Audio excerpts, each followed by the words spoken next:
Começar de algum lugar?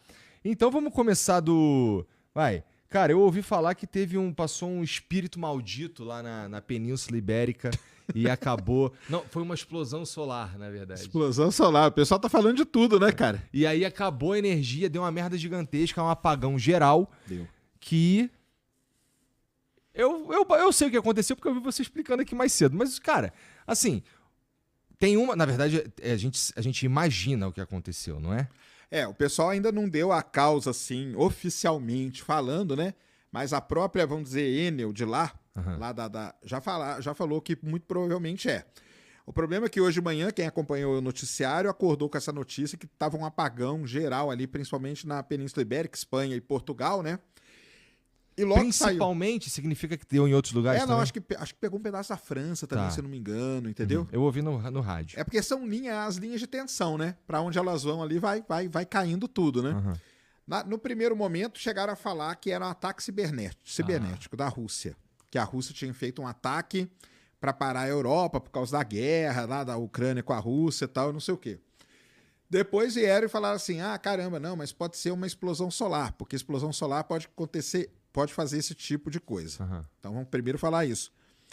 Explosão solar não faz esse tipo de problema. A explosão solar, por mais forte que ela seja, ela conseguiria destruir algum gerador. O gerador tem problema. Agora, os cabos não, porque o problema foi nos cabos de tensão, eles que deram problema. Então não podia ser também uma explosão solar. Se tivesse sido uma explosão solar, a gente teria visto também e saberia. Saberia, porque o Sol, na verdade, o Sol nesse momento ele está muito ativo. E por que o pessoal falou isso? Porque semana passada teve um tal de um buraco coronal no Sol. Aliás, tem gente falando que foi o buraco coronal que matou o Papa. Eita! O que acontece, né? O Sol, nesse momento que a gente está agora, aqui, indo para meados de 2025, o Sol ele tem um ciclo de atividades que dura 11 anos. A cada 11 anos ele atinge um máximo de atividade, que tem muita explosão, muita mancha, buracos, tudo isso aí. E nós estamos nesse momento agora do máximo solar. Então, semana passada, abriu um buraco, não dá para ver esse buraco, tá? Tanto que eu mostrei o Sol com um telescópio pro pessoal, não dá, você não vê. É um buraco que só vem em alguns comprimentos de onda, lá em algumas frequências. Mas o que é esse buraco? É uma região do Sol que ela fica mais fria do que o resto. E por ali sai uma radiação muito violenta. Muito violenta. E se esse buraco tiver mirado para a Terra, dá problema? E ele tava mirado para a Terra. Ele tava mirado para a Terra. Cara, assim, dá problema? Pode dar algum tipo de problema em satélites. Satélites pode dar. Mas aí que tá. Como a gente já sabe que vai ter esse buraco, a gente consegue meio que manobrar esses satélites, fazer algumas medidas ali que evitam que dê problema, que queime alguma coisa e tal. Mas teve o buraco coronal, o Papa morreu, muita gente associou o buraco coronal à morte do Papa e associaram o buraco coronal a esse apagão agora também. Não tem como isso acontecer, tá? Esse tipo de radiação que chega, boa parte dela é desviada pelo campo magnético, ela não chega aqui na Terra, na superfície, a não ser em latitudes muito, muito altas, perto do polo, que alguns geradores, se bem que hoje os geradores já estão até preparados para isso, não tem tido tanto problema não. Então o pessoal começou a tentar entender, né, da onde que veio esse porque é um... Se fosse lá no Rio, eram os caras roubando cabo. Eram os caras roubando, é verdade. Então, tem muito problema. Às vezes, por exemplo, pode ter dado um tornado. Se um tornado passa naquele... Só para o pessoal entender, nós estamos falando daqueles cabos de altíssima tensão que você vê quando você está na estrada, aquelas torres gigantescas. São os cabos ali de 400 kV. Tá? É altíssima tensão. Não é qualquer cabinho, não.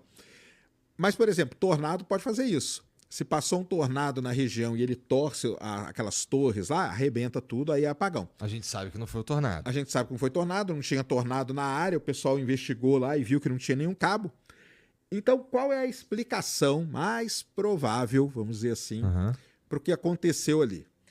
Aconteceu um fenômeno atmosférico raríssimo. É muito raro isso aí acontecer mesmo. Que é chamada de oscilação atmosférica induzida. Então, o que é isso? Então, vamos lá.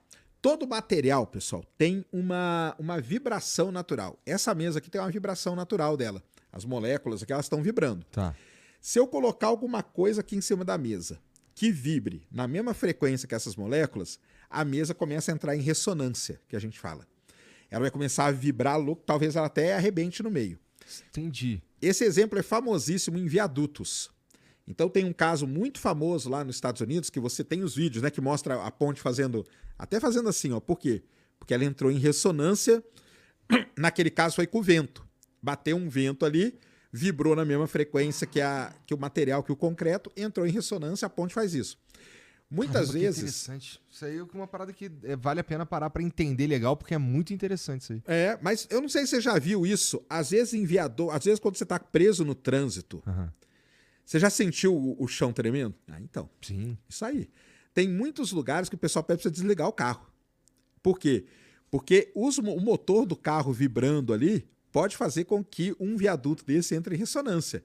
E aí vai morrer todo mundo, entendeu? Entendi. Porque o concreto, ele vira literalmente uma folha de papel, cara. Ele vira uma folha de papel. Isso acontece, todo material tem isso. Todo material tem isso. Todo material pode ser, de certa destruído, vou dizer. Destruído. Se algo vibrar na mesma frequência. Mas assim, vibrar na mesma frequência significa... porque... Puta, vou fazer uma pergunta super idiota, vai. Que tipo de...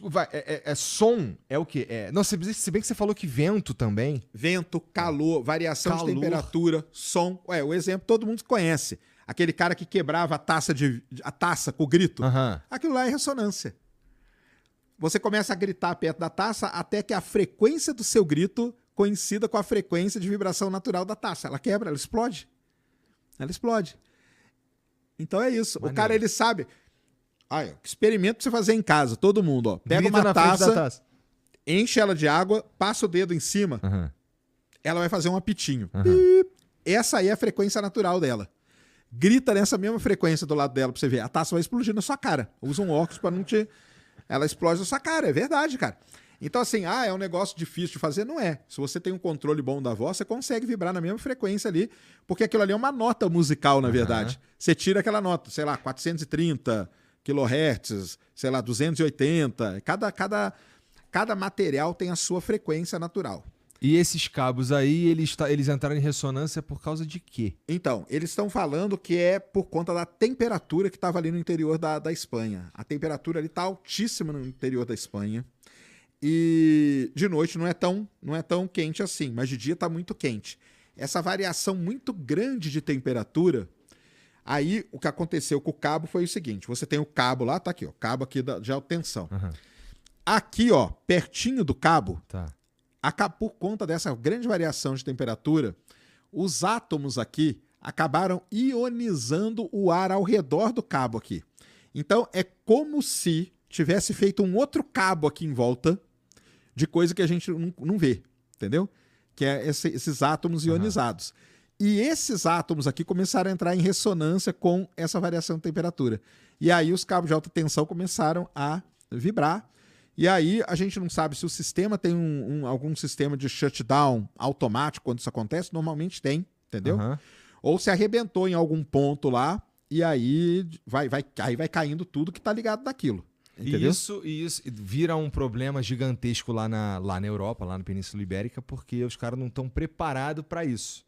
Não é? Estão preparados. E lá, vamos lembrar, né? A gente tá falando da Europa. No Brasil, talvez não fosse tanto problema, cara. Mas você pega a Europa, onde talvez o principal meio de transporte é o trem, e o trem é movido a eletricidade, você para todas as estações de trem. Isso aí para a Europa é um caos, né? E aí parou o aeroporto, aí vai parando semáforo, aí para tudo, cara. A nossa sociedade atual, né? Ela é totalmente dependente da energia elétrica. Então você tira energia elétrica, acabou, cara. E tende a ficar cada vez mais Cada vez mais dependente. E esse é o problema. Acontece um negócio desse e tal. Aí o que você tem que fazer?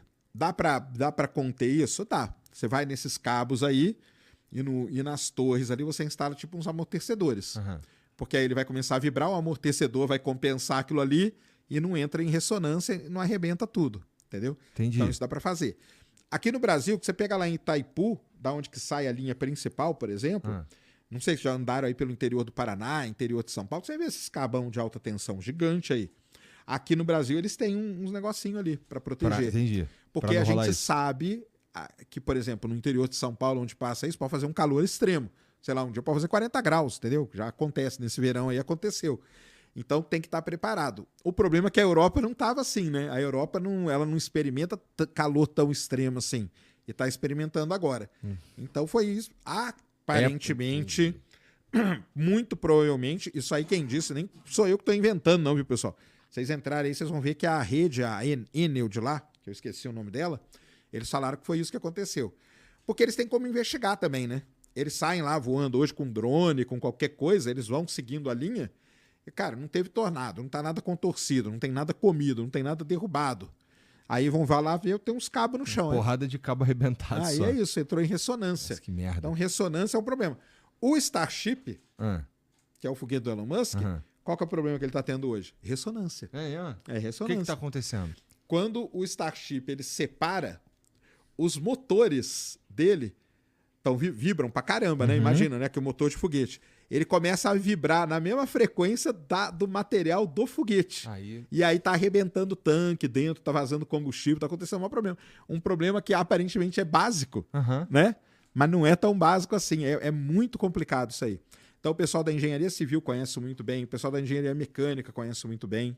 É um negócio legal. Quebrem a taça aí na sua casa e mandem pra gente aí. Nossa, mas cuidado, bota uns óculos. Bota um óculos, só pra proteger aqui a cara. Fala pra sua mãe que você vai fazer uma sujeira. E dá-lhe. Quebra aí. Vamos ver quem consegue quebrar. Se você conseguir, ó, você tem. Pois é. Você gritou na mesma frequência do cristal.